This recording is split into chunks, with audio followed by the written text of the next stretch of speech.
গুৱাহাটীৰ এখন ব্যক্তিগত শিক্ষা প্ৰতিষ্ঠানত ভয়ংকৰ ঘটনা সংঘটিত হৈছে। শিক্ষকৰ যৌন নিৰ্যাতনৰ বলি এগৰাকী চিকিৎসা শিক্ষাৰ ছাত্ৰী। বিপিটি পাঠ্যক্ৰমৰ প্ৰেক্টিকেল ক্লাছৰ সময়ত ছাত্ৰীৰ গোপন অংগত হাত দিয়াৰ ভয়ংকৰ অভিযোগ। ঘটনা সংঘটিত হৈছে কাহিলীপাৰাস্থিত এছিয়ান ইনষ্টিটিউট অফ পেৰামেডিকেল ছায়েন্সত। এগৰাকী আদিবাসী ছাত্ৰীক নিৰ্যাতনৰ অভিযোগ। আব্দুল কৰিম নামৰ শিক্ষকজনৰ বিৰুদ্ধে নিৰ্যাতনৰ অভিযোগ। আদিবাসী কল্যাণ পৰিষদৰ দ্বাৰা শিক্ষা গ্ৰহণ কৰি আছিল ছাত্ৰীগৰাকীয়ে। ঘটনা সন্দৰ্ভত ইতিমধ্যে ভগদত্ত আৰক্ষীয়ে আটক কৰিছে অভিযুক্ত আব্দুল কৰিমক। পূৰ্বেও শিক্ষা প্ৰতিষ্ঠানখনত এনে ঘটনা সংঘটিত কৰাৰ অভিযোগ আব্দুল কৰিমৰ বিৰুদ্ধে। নিউজ টেক্স डिजिटल असम लाइव। हम दोनों को प्रैक्टिकल क्लास मतलब हम 3 लोग था। सर आके मतलब हम लोग को बोला कि तुम तीनों प्रैक्टिकल करने के लिए जाओ, क्योंकि हम लोग रोज मतलब जब भी प्रैक्टिकल करवाते हैं हम तीनों मतलब लोग को ही मतलब ज़्यादा मतलब वो करता है, मतलब तुम तीनों ही जाओ। मतलब सुबह को भी बोलता है, इवनिंग मतलब आफ्टरनून को भी बोलता है प्रैक्टिकल करने के लिए कभी कभी। फिर उस सैटरडे को हम तीन लोग जाके प्रैक्टिकल करो मतलब बोला प्रैक्टिकल करने के लिए। उसके बाद मुझे और इसको मतलब एक साथ मतलब बोला कि तुम दोनों एक साथ करो, मतलब वो तुम्हें सिखाएगा कैसे करना है बोल के, और उसको साइड में लेकर गया। और वो मतलब सर को बोल रहा था कि मुझे नहीं करना है सर, क्योंकि मैं बहुत बार कर चुकी हूँ माइक्रोस्कोप और मुझे उन लोग के साथ सीखना है, उन दोनों के साथ। फिर सर ने बोला नहीं नहीं तुम उधर ही जाओ, उधर मतलब ऑब्जर्व करो, काउंट करो। आरबीसी काउंट था प्रैक्टिकल, वो मतलब बोल रहा था कि तुम वो ही करो। फिर क्या हो? सर मतलब बार बार हम दोनों को देख रहा था। फिर सडनली उस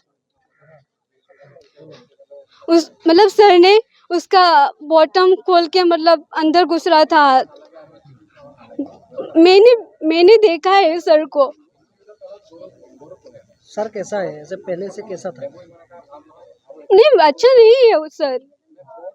मतलब अगर लड़की हो ना तो मतलब प्रैक्टिकल क्लास में लेकर जाएगा, लेकर जाके बाद बस माइक्रोस्कोप ही दिखाएगा। वो तो मतलब बहुत करीब आता है, लड़कियों के पास ही रहता है, बहुत अटैच मतलब क्लोज हो जाता है। এইটো এছিয়ান ইনষ্টিটিউট অফ পাৰামেডিকেলৰ ঘটনা হয়, যিটো নেকি আমি পৰহি ৰাতি গম পালোঁ যে এটা আব্দুল কৰিম নামৰ এটা টিচাৰে মানে এজন ষ্টুডেণ্টক মানে বেয়া টাচ কৰিছে। তাৰ বেয়া টাচ কৰাৰ পিছত নেক্সট ডে কি কৰিছে, তাক এটা বাৰা গিফ্ট দিছে আৰু আজি এক্সাম আছিল। আজি সেই কুৱেশ্যন পেপাৰটো তাক দিছে। সেইটো বাচাৰ কাৰণে এইটো যোনটো বেয়া কাম কৰিছে সেইটোৰ বাচাৰ কাৰণে, এইটোৰ ছেভ কৰাৰ কাৰণে, ঢাকাৰ কাৰণে এই বাৰা গিফ্ট কৰিছে আৰু এটা কুৱেশ্যন পেপাৰটো লিক কৰি দিছে। তো এইটো কেনেকৈ টিচাৰ হ'ল? ঠিক আছে, পিছত এইটো হ'ল। তাৰপিছত যেতিয়া এইটো ষ্টুডেণ্টে যেতিয়া ডিছকাছ কৰি আছে তেতিয়া কথা ওলাল যে ইটো বুলি নহয়, আগতে আৰু 3-4জনৰ ছোৱালীক এনেধৰণৰ মানে ছেক্সুৱেল এবিউজ কৰিছে। ঠিক আছে, তো এতিয়া আমি এইটো গম পোৱাতে ৰাতি আমি গম পালোঁ। যেতিয়া গম পালোঁ ফোন কৰি আমি সংগঠনক ফোন কৰিলোঁ। আমি আমাৰ যিটো কাউন্সিল আছে আদিবাসী কাউন্সিলক ফোন কৰিলোঁ। কাউন্সিলৰ মানুহ তেতিয়া MDক ফোন কৰিলে। সিহঁতে কি MD ফোন কৰি প্ৰিন্সিপালক ক'লে। প্ৰিন্সিপালে ৰাতি 1:12 বজাত আহি পেলাই সেই সিহঁতক বুজাই আছে ষ্টুডেণ্টবিলাকক, তহঁতে কিয় ইনষ্টিটিউটক বদনাম কৰি আছা? এই 15 বছৰৰ পৰা ইমান ভাল চলি আছে, তহঁতে এনেকৈ নকৰিবা, তোমাক আমি খঙত গালি পাৰি দিওঁ, এনে ধৰণৰ মানে সিহঁতক ফুচলাই আছে। পিছত এই ৰাতিটো ইমান সিহঁতক যাই এই ষ্টুডেণ্ট হোষ্টেলত এইটো কি অধিকাৰ আছে?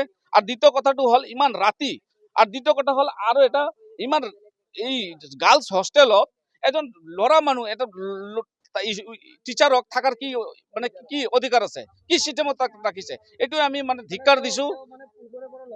লম্পট হয়, পূৰ্বৰ পৰা লম্পট হয় এইটো কেৰেক্টাৰ। আৰু ইয়াতে এনেকৈ যদি ৰাখে তাৰ মানে আমি কি ভাবিম? ইয়াতে প্ৰিন্সিপালো জড়িত আছে, মেনেজমেণ্টো জড়িত আছে। জানি বুজি ইয়াতে কিয় থাকিব দিছে? আমি উচিত ন্যায় বিচাৰোঁ। ঠিক আছে, উচিত ন্যায় বিচাৰোঁ। আৰু এই মানুহজনক আমি মানে যিটো কঠোৰ মানে হয় শাস্তি হয় এইটো দিব লাগে। কলেজৰ পৰা এক্সপেল কৰিবই লাগিব। এইটো কলেজৰ পৰা এক্সপেল কৰিবই লাগিব। আৰু আমি মানে আমাৰ সংগঠনৰ পৰা আমি অনুৰোধ জনাওঁ চৰকাৰক যে এই মানুহটোক কতো যেন চাকৰি নাপায়।